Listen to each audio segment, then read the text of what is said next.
Today, we're going to be taking a look at a watch created by two watch enthusiasts. One is Gary, a fellow YouTuber. He has the channel I Like Watches. The second is James, who happens to be a member of my local Red Bar here in Toronto. If you're not familiar, Red Bar's kind of a little get together for the watch people like us. Their first release, the Exciton, was a really cool diver, but with their second release, the Academic, they've taken a very different path and come out with more of a classically designed dress watch. Now, full disclosure, this watch was given to the channel for free and does not have to be returned. I just want to be transparent with you guys, but like always, they have no say when it comes to the content of today's video. So let's get to it and check out the watch. Now, these will be coming out by way of a Kickstarter campaign, and there is, I believe, a total of 10 color options. Some more traditional, like white, black, and blue, and a few kind of flashier ones like this. Some with a matte dial, and some with a sunburst finish. Gary did a video a while back on them all, so I'll leave a link in the description and you can get a look. I'm filming this a few weeks ahead of the campaign, but by the time you're watching, the Kickstarter page should be up, so I'll link that in the description too. So the watch is designed primarily by James, and he did an excellent job coming up with a classic looking dress watch, but still making it their own. The dial on this version is an orangey, almost salmon dial, depending on the lighting. Depending on the color you choose, the print work will be either in black or white, with J&G printed in the upper section in black on this particular watch, and the name of the watch, Academic, at the bottom.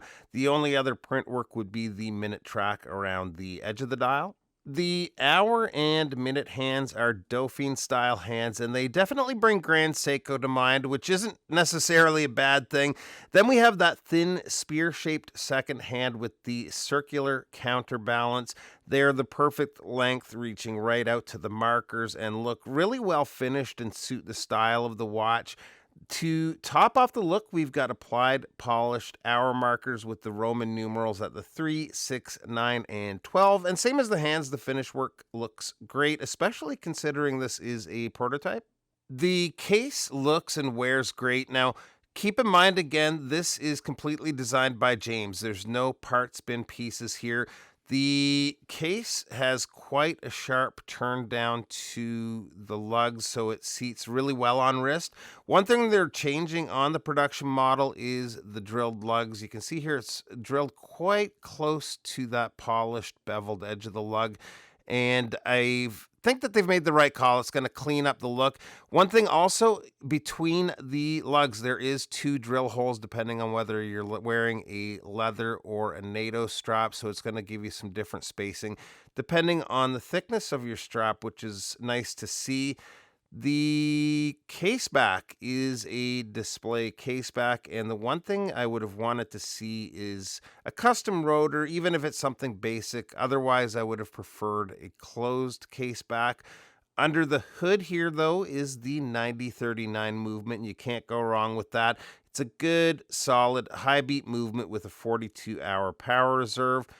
The winding action is pretty good. Typical for the movement, and the crown, by the way, is a push-pull signed crown with the J&G logo. Now, one cool thing with the watch is they're working with Vario for their straps. This is an Epsom leather, and it's a super nice strap. I think these go for right around 45 USD from Vario, and it's ultra comfy straight away. I have a couple of different Epsom straps. I think I even have one from Vario kicking around here somewhere. But yeah, it looks good on the watch, and the quality of the material is there too. They've decided to keep with the buckle being signed with Vario, and yeah, nice pairing for the watch. Size-wise, the watch comes in at a case width of 38 millimeters on the nose. The lug-to-lug is right at 46 millimeters, and the lug opening 20 millimeters. The thickness is 9.9 millimeters. Water resistance is 30 meters, and the crystal is sapphire with an anti-reflective treatment. Not sure if I mentioned it before, but the crystal, both front and back, are sapphire. And here is a look on my 7.25 inch wrist, and it wears great. Not a color I would typically go for, but it's been a lot of fun to wear, especially with the orange strap combination. Now, the one thing I would suggest to the guys at J&G is I kind of wish they had more of an online presence. Gary has a great channel with a good following and Instagram as well. James has a really good Instagram feed too, but it would be nice if they had a dedicated website or Instagram account, or both for that matter. Otherwise, a really nice release. As far as cost goes, these are going to be available on the Kickstarter campaign at £300 for the matte dials, which is right around 370 USD. 320 pounds for the sunburst dials, which is a little over 390 US. So not bad at all. It's a beautiful watch, and I like that there's so many color options to choose from. Big thanks to the fellows over at J&G for sending this out. Thanks for stopping by, and we'll see you real soon. Bye-bye.